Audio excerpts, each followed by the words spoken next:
দেখো আমাদের পাশে কি দামি গাড়ি দাঁড়িয়ে আছে। এই গাড়ি থেকে তো আমার স্কুটারই অনেক ভালো। তোমার আমি এখনই দেখাইতাছি। আরে তুমি কি ওদের সাথে কম্পিটিশন করবা নাকি? তুমি শক্ত করে ধরে রাখো, আমাদের স্কুটার সবার আগে চলে যাবে। মনে হয় স্কুটারটা আবার নষ্ট হয়ে গেছে, এইটাকে আবার ঠিক করতে হবে। আচ্ছা ঠিক আছে। আরে ভাই, এত পুরনো স্কুটার আপনি এখনো চালাচ্ছেন কেন? আপনি তো 2 দিন পর পরই এটাকে ঠিক করাতে আসেন। ঠিক করা বাদে তো আমার এখন আর উপায় নাই। আরে ভাই, আপনার জন্য আমি নতুন একটা অফারে বাইক রাখছি। এই বাইকটার অফার প্রাইস মাত্র 3 লক্ষ টাকা। এটা আপনি অবশ্যই নিতে পারবেন। আরে তাহলে তো আমার জন্য অনেক ভালো হবে। আচ্ছা ঠিক আছে, আমি এখনই আমার বউয়ের সাথে কথা বলে আপনাকে জানাচ্ছি। কোথায় তুমি? তোমার সাথে কথা আছে। বসো, তোমার সাথে কথা আছে। দেখো আমরা 3 লাখ টাকা জমিয়েছি, এই টাকা দিয়ে আমরা একটা সুন্দর ঘর নিব। তুমি কি বলতে চাচ্ছিলে? আরে না, কিছু না, আমি তো তোমার সাথে মজা করছিলাম। হ্যালো, আমি তোমার কাছে যেই ব্যাগটা বুকিং করেছিলাম সেই ব্যাগটা তুমি ক্যান্সেল করে দিও। এখন আমার কাছে বাইক কেনার মতো টাকা নেই। এখন আমি পুরনো স্কুটার দিয়ে কাজ চালিয়ে নিব।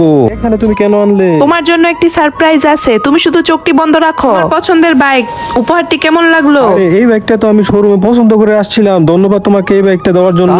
এই বিড়ালটি যদি তোমাদের কিউট লাগে এখনই লাইক সাবস্ক্রাইব করে যাও। আর দেখো বিড়ালটা কি ঠান্ডায় কষ্ট পাচ্ছে, কিন্তু কেউ তাকে সাহায্য করে না। তুমি যদি ভালো মানুষ হয়ে থাকো এখনই লাইক আবার সাবস্ক্রাইব করে দাও। তুমি ওদিকে একটু দেখো। এটা কি বাস্তব নাকি কল্পনা? আমার তো বিশ্বাস হচ্ছে না।